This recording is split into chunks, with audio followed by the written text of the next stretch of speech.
the markets go up instead of if by lowering or raising interest rates depending on the situation. When America booms, the entire world booms, and we have secured commitments for over $18 trillion in new investment coming into our country, which is a record by many times over, not just by a little bit, by many times. There's no country ever in history that's gotten anywhere near that number. Slashed our trade deficit by 77%. This is in 1 year. Yesterday was 1 year. And signed historic trade deals with nations from all over the globe. Today, the world is richer, safer, and much more peaceful than it was just 1 year ago. We put out all those fires. A lot of people didn't know, including me, that some of those wars were going on. And some of them were going on for, in one case, 32 years, in another case, 35 years, and another one, 37 years. We were very happy to stop the war that had started with India and Pakistan, two nuclear nations. And I was very honored when the Prime Minister of Pakistan said President Trump saved 10 and maybe 20 million lives by getting that stopped just before bad things were going to happen. As president, I ended those 8 wars in 9 months, including Cambodia and Thailand. And by the way, many of the leaders are here. Kosovo and Serbia, the Democratic Republic of the Congo and Rwanda, Pakistan and India, Israel and Iran, Egypt and Ethiopia. We're working on that right now. I met yesterday with a very good general and a very good leader of Egypt. We're working on a dam that was built which precludes the Nile River from getting water. It's a little tough situation, but we'll get that settled. I really had it just about settled in my first term, and then we had a rigged election. Took me out of commission for a little while, but here I am back. We'll get it settled. But it's a pretty tough situation. A dam was built and the water doesn't come down to the Nile. When I think of Egypt, I think of the Nile, but I think of the Nile with water in it. Armenia and Azerbaijan, who, I mean, a lot of these leaders have become my friends. They become my friends. They're here. And of course, the war in Gaza, which is really coming to an end. We have little fires that we'll put out, but they're little. They were giant, massive fires, and now they're down to little fires. We can put them out very easily. We have 59 countries that are involved in peace in the Middle East. Many of them not in the Middle East. They're near the Middle East, but they're not in the Middle East. And many have said that if Hamas doesn't do what they promised they would do, and I think they probably will, but they were born with rifles in their hands. They were literally born.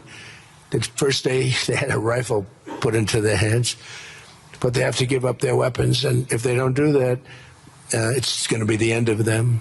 But many countries have told me we want to go in and do it, and they really aren't countries that you traditionally think of as being involved in that. But that's the fire. Hezbollah in Lebanon, we have to do something about that. But these are, I call them remnants. They're small remnants compared to what it was before. It was massive, large, powerful countries fighting each other. In another great victory for the ultimate goal of peace, in June, we obliterated Iran's nuclear enrichment capacity with operation, we call it Operation Midnight Hammer. It was midnight, it was dark, no moon, and every single one of those bombs from the B-2 bombers hit the air shafts and went deep into the earth and totally obliterated everything that they were doing. They were 2 months away from having a nuclear weapon. Can't let that happen. And Iran does want to talk, and we'll talk.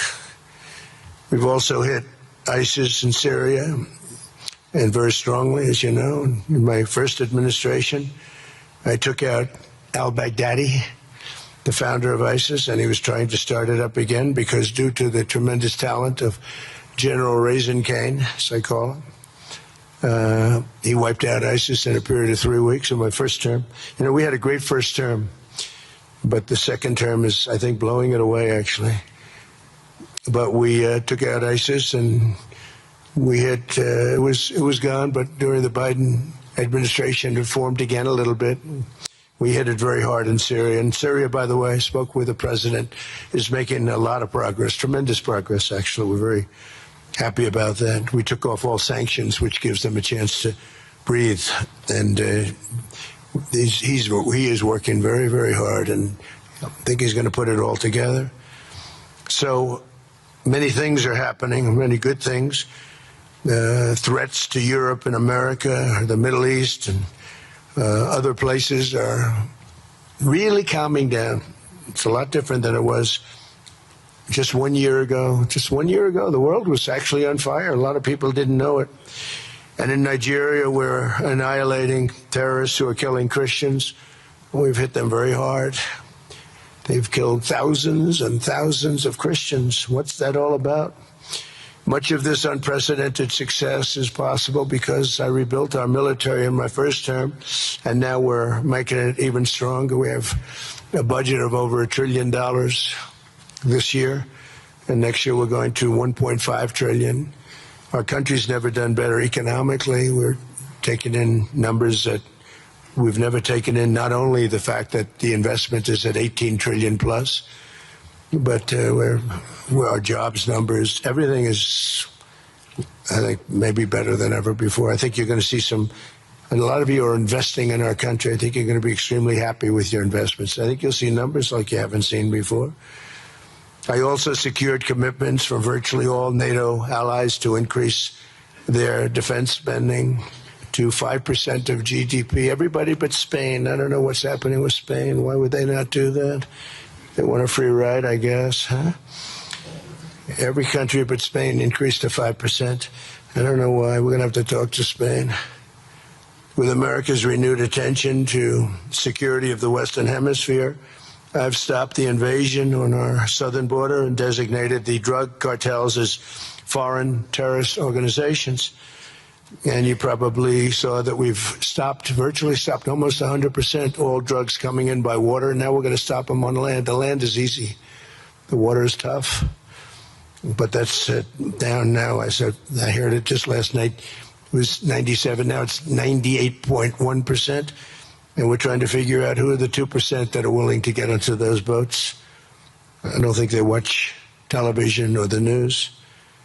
But we've taken out almost 100% of all of the drugs coming into the United States by water. And now we'll, I think, very easily stop them on land. That's the easy part. We wanted to wait till the other was taken care of. And earlier this month, thanks to the unrivaled skill, power, and might of the U.S. military, we have the most powerful military in the world by far. We captured the outlaw dictator Nicolas Maduro, and the people of Venezuela are very happy about it. And we're having great relationships with the new leaders of Venezuela. The relationships have been good.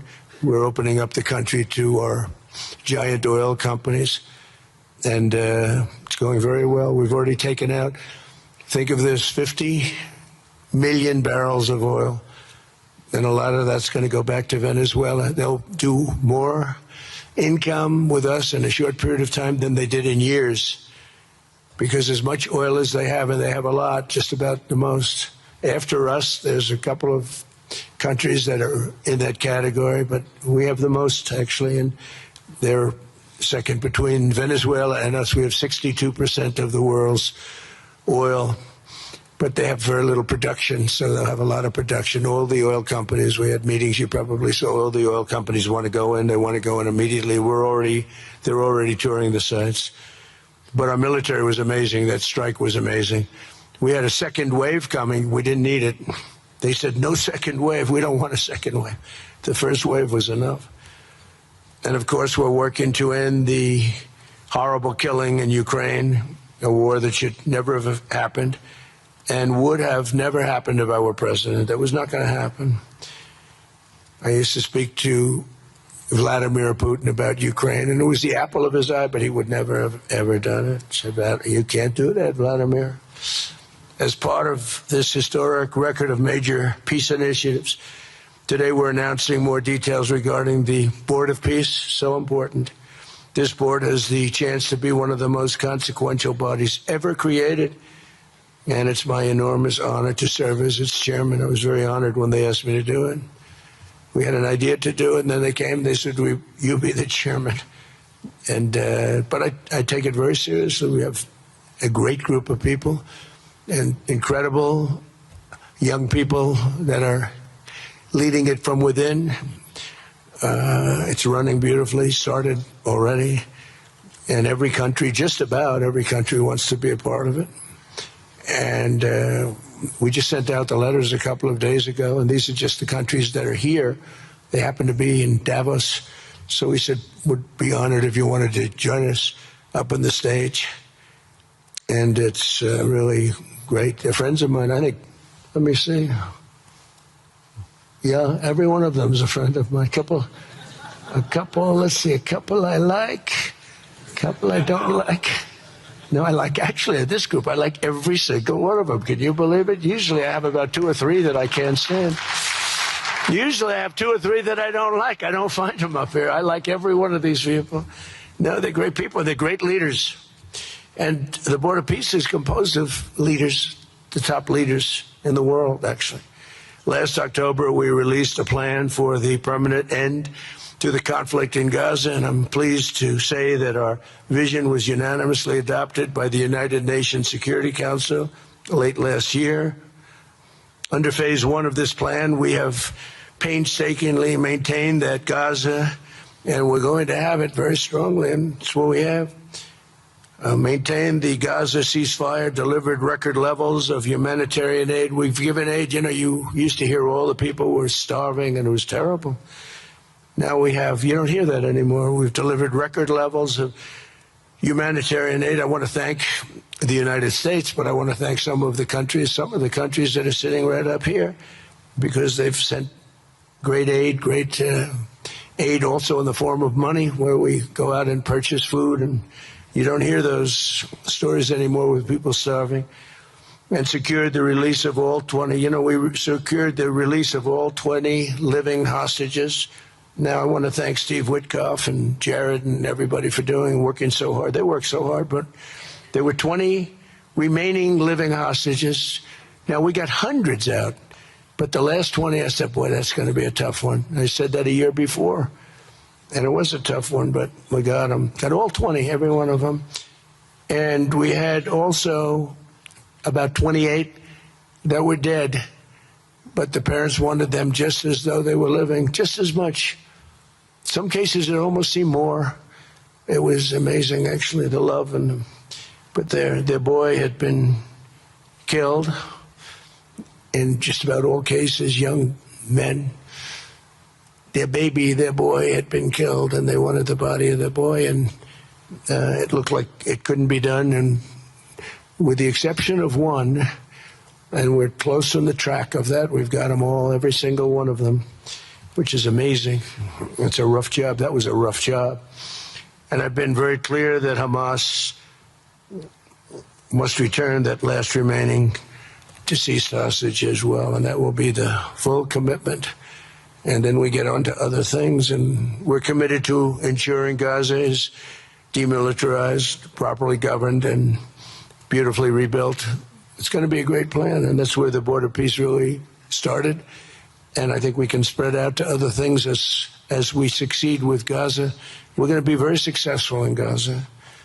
It's going to be a great thing to watch, and we can do other things. We can do numerous other things. Once this board is completely formed, we can do pretty much whatever we want to do, and we'll do it in conjunction with the United Nations. You know, I've always said the United Nations has got tremendous potential, has not used it.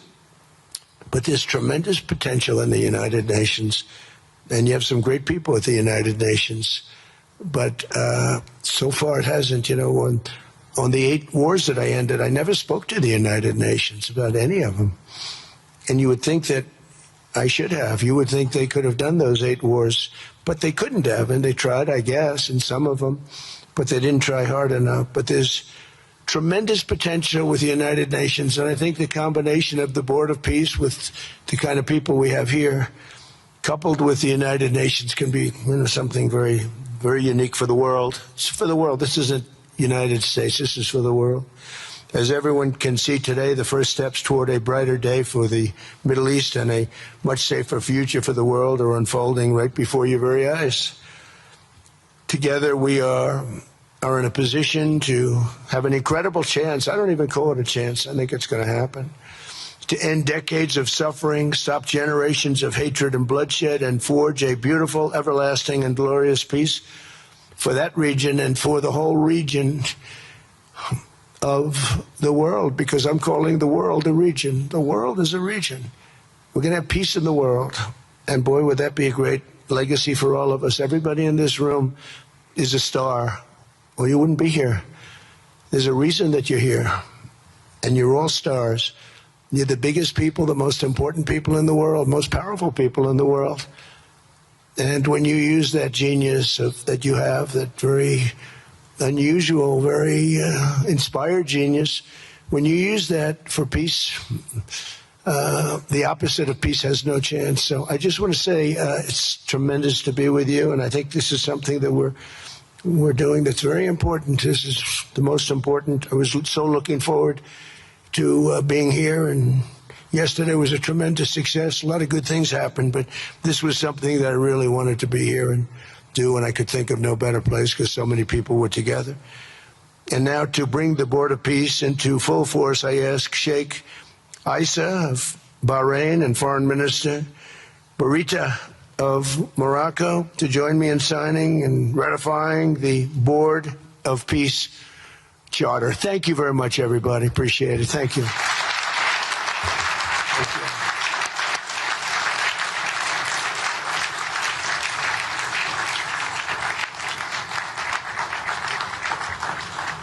Davis में board of peace के हवाले से तकरीब जारी है। अमरीकी सदर Donald Trump तकरीब से खिताब कर रहे थे। उन्होंने कहा कि मैंने 10 में से 8 जंगें रुकवाई हैं। पाकिस्तान और भारत की जंग रुकवाने का भी उन्होंने एक बार फिर से जिक्र किया। गज़ा बोर्ड ऑफ पीस में शिरकत पर तमाम ममालिक का शुक्रगुजार हूँ, ये उनका कहना था। मशरिक़ वस्ता में पायदार अमन के लिए कोशा हैं। गज़ा अमन बोर्ड में बहुत से ममालिक शामिल होना चाहते हैं।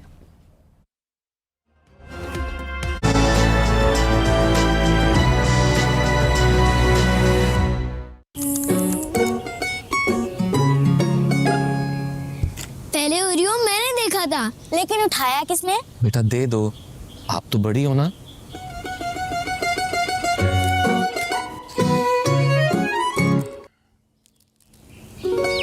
क्या है? बेटा दे दो, आप तो बड़ी हो ना।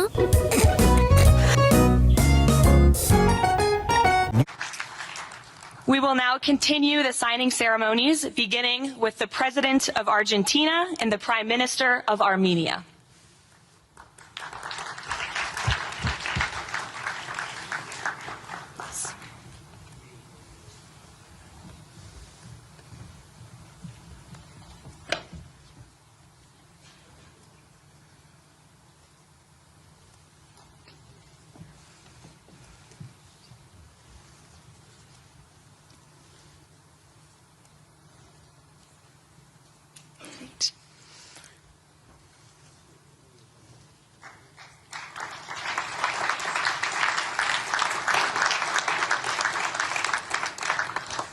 Next up, the President of the Republic of Azerbaijan and the Prime Minister of the Republic of Bulgaria.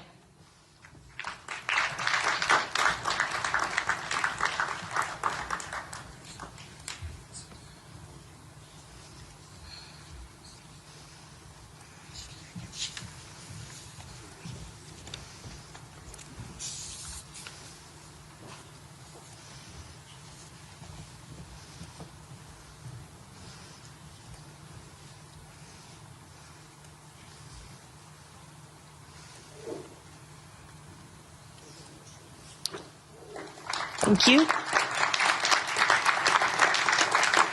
Next, the Prime Minister of Hungary and the President of the Republic of Indonesia.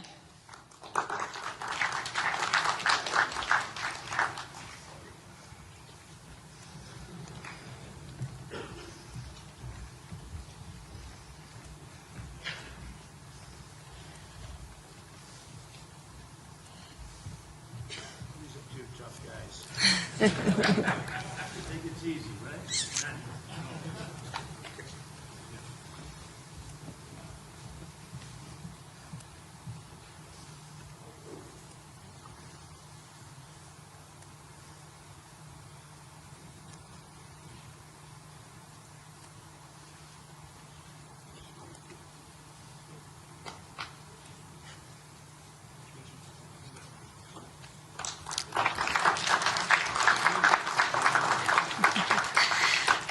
Next, the Deputy Prime Minister of the Kingdom of Jordan and the President of the Republic of Kazakhstan.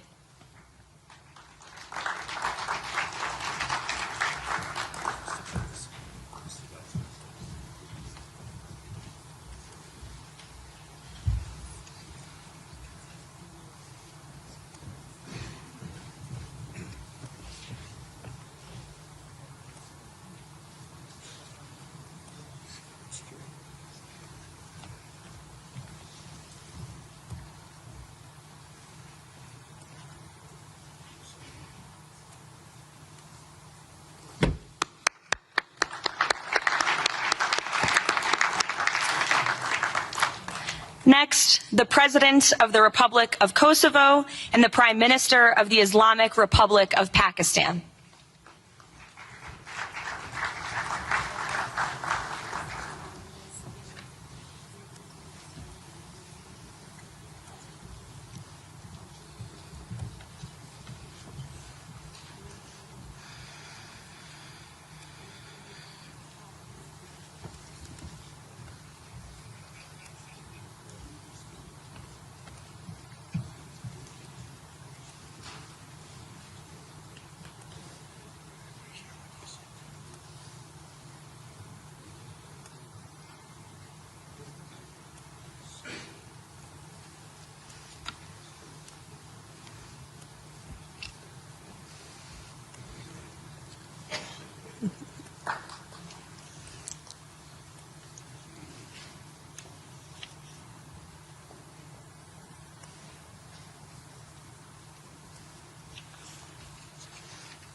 That's it.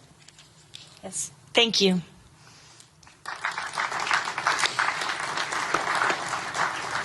Next, the President of the Republic of Paraguay and the Prime Minister of the State of Qatar.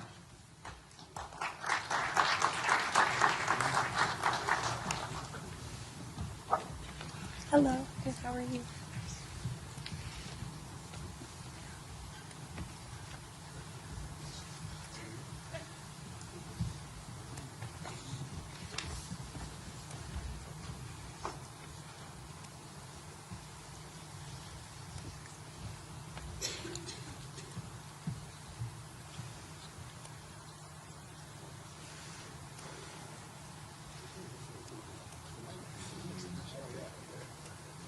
वज़ीर आज़म पाकिस्तान शहबाज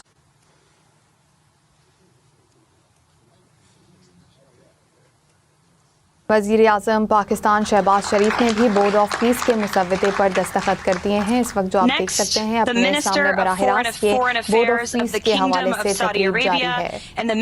वज़ीर आज़म शहबाज शरीफ ने board of peace के मुसव्वदे पर दस्तखत कर दिया है। कई मुख्तलिफ ममालिक के सदूर ने भी बोर्ड ऑफ पीस के मुसव्वदे पर दस्तखत किए और दस्तखत करने का अमल इस वक्त भी जारी है। पाकिस्तान के वज़ीर आज़म भी दस्तखत कर चुके हैं।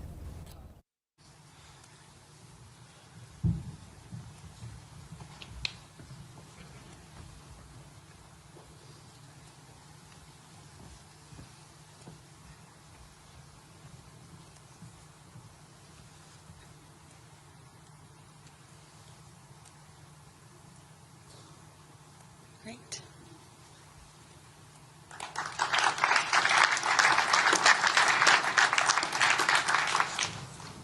Next, the Chairman of the Executive Authority Affairs of the UAE and the President of the Republic of Uzbekistan.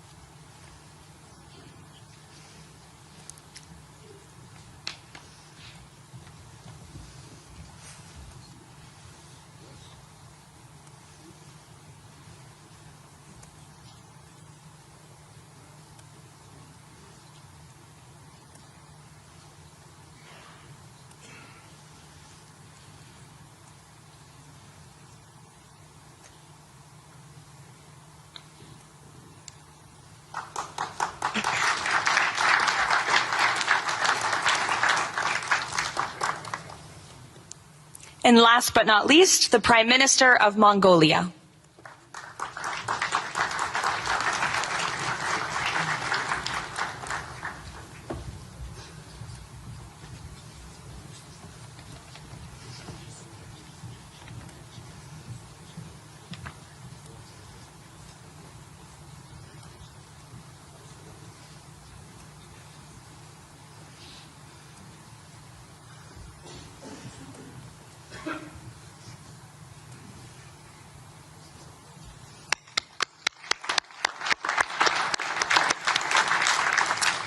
Congratulations, everyone. This concludes the signing ceremony. If President Trump and all of the Board of Peace members could please join the President around the table. The President is now going to sign the inaugural resolution that will resolve the Board of Peace's Gaza mandate per the United Nations Security Council Resolution 2803.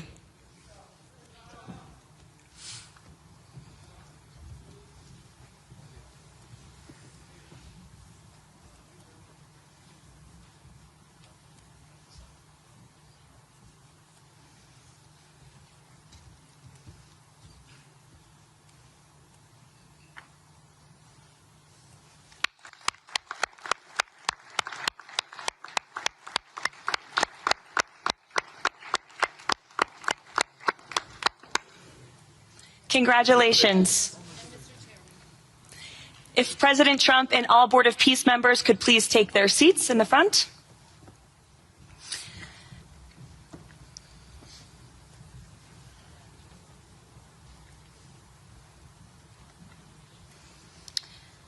Now it is my honor to introduce the United States Secretary of State Marco Rubio, who will speak about President Trump and his accomplishments. Without further ado, Secretary Rubio.